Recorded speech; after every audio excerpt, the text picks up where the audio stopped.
Imagens flagram um caminhão da Prefeitura de Rio Bonito descartando lixo em área de proteção ambiental. Um homem condenado por violência doméstica foi preso em Cabo Frio. Ele estava foragido desde 2014. E vereador de Cachoeiras de Macacu, pego saqueando o caminhão de bebidas, é suspenso do cargo. 13 de março, quarta-feira, começa agora o seu SBT Cidade.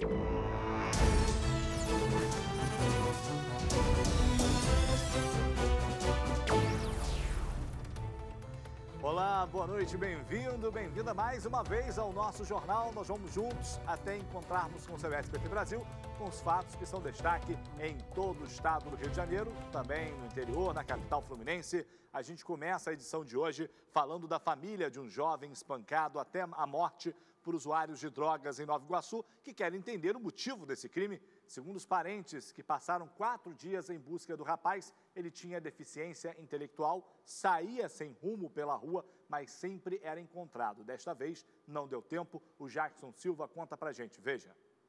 A dor é muito forte. Eu quero justiça. Essas pessoas que fizeram isso com meu irmão, ele vai pagar. A dor de uma família que pede por justiça. Justiça! Justiça! Foram dias em busca de notícias sobre o paradeiro de Rafael da Silva, de 19 anos. A mãe dele estava inconsolável. Eu nem sei o que falar, estou passando muito mal.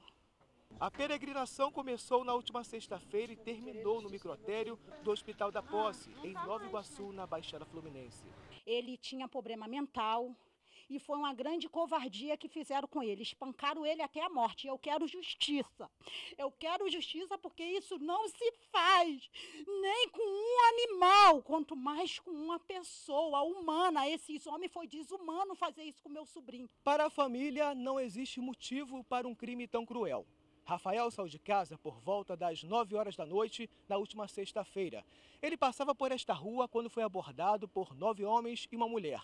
O grupo o amarrou e espancou durante 5 horas até a morte da vítima. Hoje foi ele, amanhã ou depois vão fazer de novo com outra pessoa que é vítima, entendeu? Então, esses tipos de pessoa criminoso a gente quer dentro da cadeia. Os assassinos são apontados como usuários de drogas. Ele era um menino adorável por todas as pessoas. Isso que fizeram com ele, não tem motivo para eles fazerem isso com ele. Ele era muito doce, ele era doente mental, todo mundo sabia que ele tinha problema de cabeça. No IML, consta que ele morreu por traumatismo craniano. O jovem foi enterrado na terça-feira no cemitério de Nova Iguaçu. O caso está sendo investigado na delegacia da região. Chega, é muito crime, é muita ruindade, é muita ruindade. Só Deus sabe o que nós familiares estamos passando. Justiça! Justiça! Justiça! Justiça! Nós todos do SBT Cidade, do jornalismo, queremos o mesmo que essa família quer: respostas. Daqui a pouco voltamos com outras informações. Você, é claro, continue com a gente.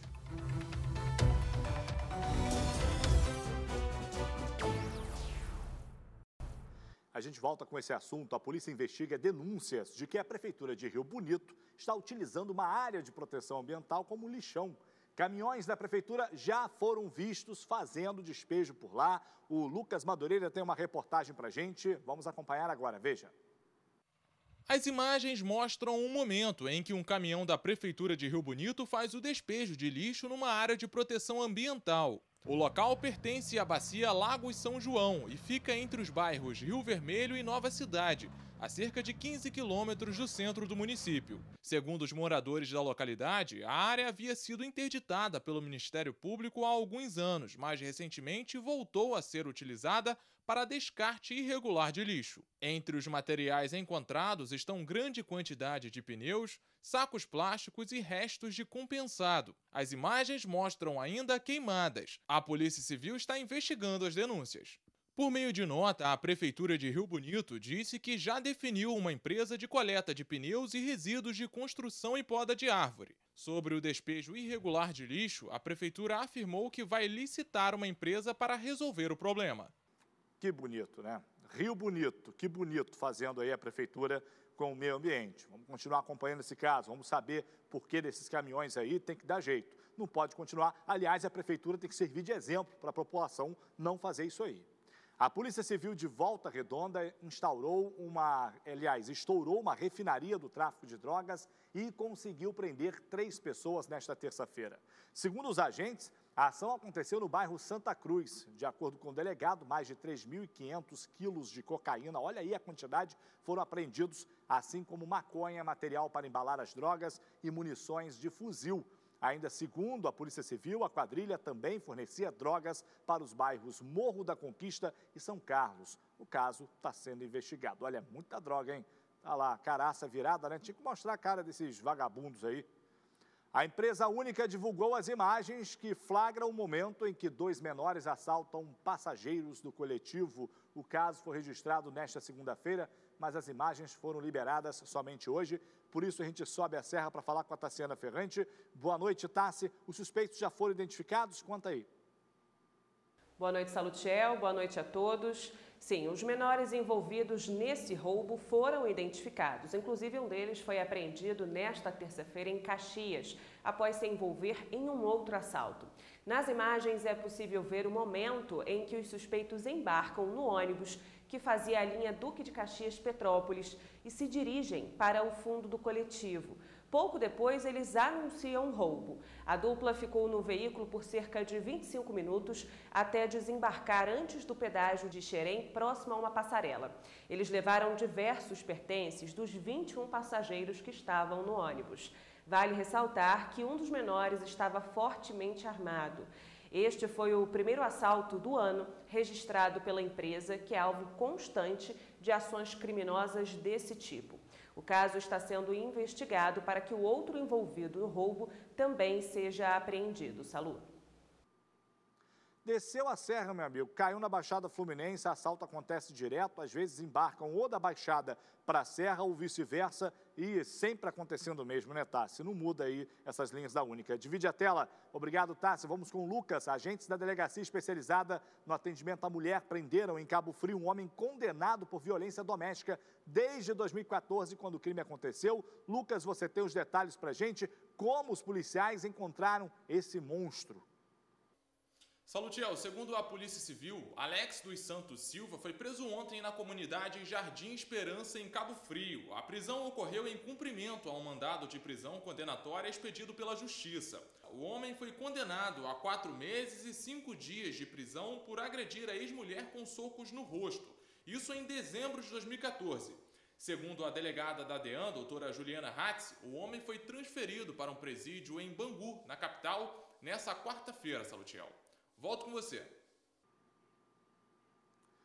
Olha, vagabundo esse cara, né? Preso aí, estava se dando bem, e aí, de boa, né? Desde 2014 cometeu o crime, 5 anos passaram, achou que não ia acontecer nada. Tá aí você que responde por violência doméstica, acha que vai ficar por isso mesmo? Pode passar 10 anos, meu amigo, a justiça está lá na tua porta, é isso que a gente espera. E um vereador de Cachoeira de Macacu, a gente vai voltar com o Lucas, porque ele tem essa informação, foi suspenso do cargo após a repercussão de um vídeo em que ele é flagrado saqueando uma carga de cerveja na RJ 116. Lucas, de novo com você, essa notícia, como foi esse caso? O vereador vai ficar suspenso por quanto tempo? Conta aí.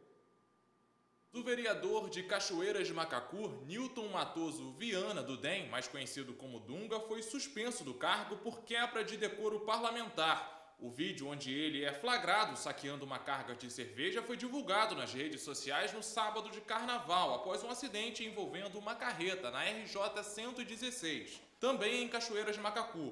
O afastamento do político, que está em seu primeiro mandato, foi anunciado na sessão de ontem pelo presidente da Câmara Municipal, Célio Maciel, do PDT. O parlamentar deve ficar suspenso do cargo por 15 dias, Salutiel. Volto com você. Meu Deus do céu, tá bom. Né, por telefone, o vereador disse à nossa produção, Lucas, que ele reconhece o erro, disse que realmente agiu aí por impulso, pede desculpas à sociedade, já pediu desculpas também em plenário. Tá aí. Obrigado, Lucas, mais uma vez pelas informações. Vamos para o próximo assunto? Vamos lá, então? Passa aqui o TP, a Polícia Militar apreendeu uma grande quantidade de drogas na tarde desta terça-feira. Essa droga, gente, ela estava com uma mulher que tinha acabado de descer de um coletivo da empresa Única, que fazia a linha Caxias-Petrópolis. Olha só, eu estava falando aqui agora da Única, de assaltantes bandidos dentro do trajeto ali, Duque de Caxias-Serra, apreensão de drogas. Voltamos com a Tássia, então, direto da redação. Tássia, essa mulher aí é da cidade, aí de Petrópolis? De onde ela é? Não, Salu. Segundo a polícia, a suspeita é moradora da favela Nova Holanda, no Rio de Janeiro. Ela foi abordada pelos policiais pouco depois de descer do ônibus que fazia a linha Caxias-Petrópolis. O fato de estar sem bagagem e o nervosismo ao notar a presença dos policiais gerou suspeitas entre os agentes. Diante disso, os policiais realizaram uma revista no coletivo e encontraram uma mala abandonada. Dentro dela tinham os documentos pessoais da suspeita, quase 2.000 pinos de cocaína, 420 tiras de maconha e mais R$500 em dinheiro. Em seguida, eles fizeram buscas na rodoviária do Bingen para encontrar a suspeita. Depois de ser localizada, a mulher confessou aos policiais que as drogas pertenciam a ela e que era responsável por fazer o transporte de entorpecentes até Três Rios, cidade vizinha. A suspeita foi levada para a delegacia e autuada por tráfico de drogas. Salutiel. Veja bem, né? É a rota do crime, rota de drogas, tudo aí dentro desses ônibus, né? Ou vou te contar uma coisa, falta de segurança total. Obrigado, Tassi, pelas informações. Que bom que foi detida, que sirva de exemplo, mas nunca para. Isso é enxugar gelo, né? Porque a fonte não é combatida. Então vai continuar circulando sempre droga por aí afora. O vereador afastado da Câmara de Petrópolis, Luiz Eduardo Francisco da Silva, conhecido como Dudu, de 38 anos, ele foi baleado de raspão nesta terça-feira no Rio de Janeiro. Ele foi atingido após uma troca de tiros entre bandidos e policiais na rua 7 de setembro, no centro da capital fluminense, após uma tentativa de assalto. Dudu foi socorrido para o Hospital Souza Aguiar, também no centro da cidade, onde foi atendido e está fora de perigo. Dudu atua em Petrópolis, mas está afastado das funções desde o final do ano passado por ser suspeito de envolvimentos com crimes como peculato e associação criminosa. Olha aí, vereador aí sendo vítima da violência. É, meu filho, os políticos não cuidam da segurança, eles mesmos são vítimas aí, fazer o quê, né? E ele está afastado lá, um escândalo danado naquela Câmara de Vereadores, foi dinheiro, teve vereador com dinheiro escondido em banheiro de hidromassagem, o negócio foi feio. Agora é o que? Intervalo? Então tá, já já outras notícias, siga com a gente.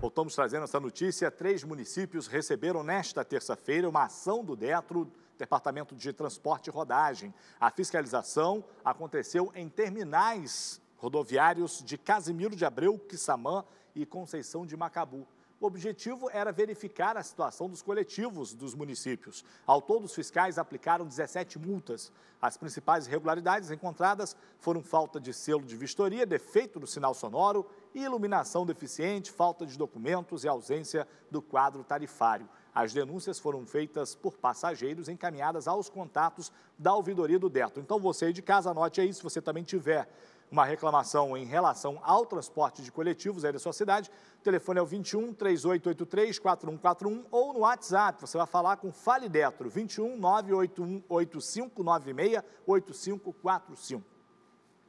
Um jovem de 20 anos apontado como gerente do tráfico de drogas na comunidade Vital Brasil, em Petrópolis, foi preso por volta das 11h30 da noite de ontem. Ele havia enterrado em uma mata da região quase 1.000 pinos de cocaína, uma munição de calibre 9mm e além de material para endolar a droga. Ele foi flagrado pela Polícia Militar na rua Ceará, no bairro Quitandinha. O acusado vai responder agora por tráfico de drogas.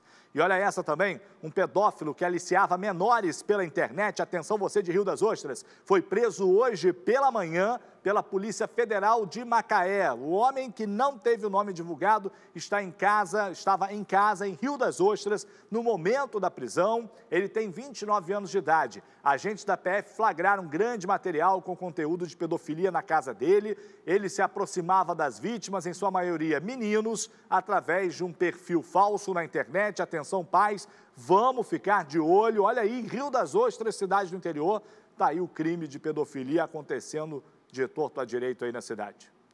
O Ministério Público deu detalhes da investigação e do perfil dos acusados de matar Marielle. Isso aí, vamos acompanhar? Veja. As promotoras do Ministério Público ressaltaram o trabalho minucioso de investigação. Foi usada alta tecnologia. Rony Lessa, acusado de matar Marielle Franco e Anderson Gomes, foi reconhecido pela tatuagem que tem no braço. Nesta foto, publicada nas redes sociais, é possível ver o desenho. No dia do crime, ele usava uma manga preta, mas câmeras com infravermelho ajudaram no reconhecimento. Numa câmera de infravermelho, à noite, o pigmento preto ele é ressaltado. Então, algumas tatuagens têm muito mais preto do que cor ou branco, né? Então, você consegue visualizar muito mais as partes pretas da tatuagem, né? Do que a parte colorida. E no caso da hipótese desse caso, a tatuagem tinha uma parcela muito grande de coloração preta. Então, quando se faz a sobreposição com uma imagem da pessoa suspeita, na exata posição em que o braço do atirador estava, o resultado, a conclusão foi positiva. Chegar até os criminosos não foi uma tarefa fácil e exigiu a união das autoridades. Os acusados têm grandes conhecimentos de como são feitos os trabalhos investigativos. Foi muito bem pensado e organizado, de forma a dificultar as investigações. Nessa investigação, a gente pode afirmar que diversas técnicas novas foram empregadas. A promotora Simone Sibilho disse, inclusive, que a ação que resultou na prisão de Rony Lessa e Elcio Vieira de Queiroz foi antecipada porque eles sabiam o que ia acontecer e já estavam tentando fugir.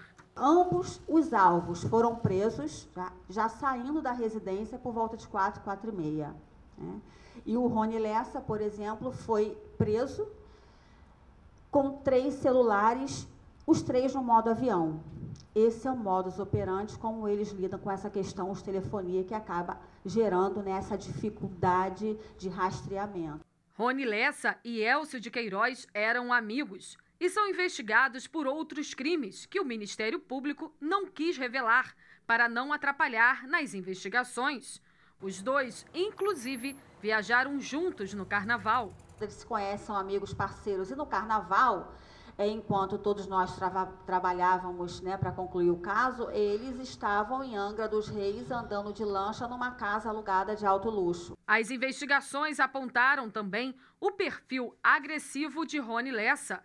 Uma pessoa que sente ódio de qualquer um que atue em favor dos direitos humanos e das minorias. Todas as buscas, as pesquisas feitas por Rony Lessa demonstram um perfil absolutamente reativo a essas pessoas que se dedicam às causas das minorias. Então, com base em todos esses elementos que foram pesquisados exaustivamente por ele, além de outros, ficou caracterizado nesse momento, ficou suficientemente indiciado essa motivação torpe. Rony também é investigado por envolvimento com milícias. As promotoras não quiseram dar detalhes, mas não descartaram nem a aproximação dele com milicianos do Rio das Pedras ou a possibilidade dele ser chefe em alguma outra comunidade. As investigações vêm nos revelando possível participação em atividade paramilitar. Ele tinha uma academia exatamente localizada ali numa rua na entrada de Rio das Pedras. Isso demonstra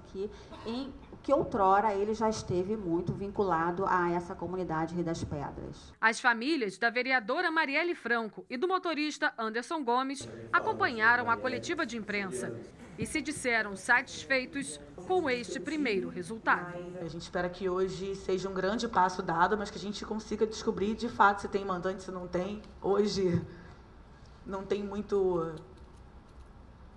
É um vazio muito grande que dá, porque só a gente sabe o que a gente está passando. Saber que a sua irmã pode ter sido morta por crime de ódio pelo que defendia, eu desejo hoje que a gente consiga um mundo diferente para minha filha, por exemplo, e para a filha da Marielle, que hoje só tem 20 anos. Veja só, vamos continuar acompanhando, porque é aquela coisa, aquele questionamento. Com esses 2 caras presos, eles tendo realmente ligação, as provas indicam isso, com o crime, com o assassinato da Marielle Franco, com certeza o mandante vai ter que aparecer. Não pode ficar às escondidas, porque isso aí não tem só esses 2 envolvidos, não. Agora o que eu faço o quê? Vou embora? Então tá bom. Vem chegando aí o SBT Brasil. Muito obrigado pelo carinho da audiência de sempre. E a gente volta a se falar, se Deus quiser, na sua quinta-feira amanhã. Tchau, até lá.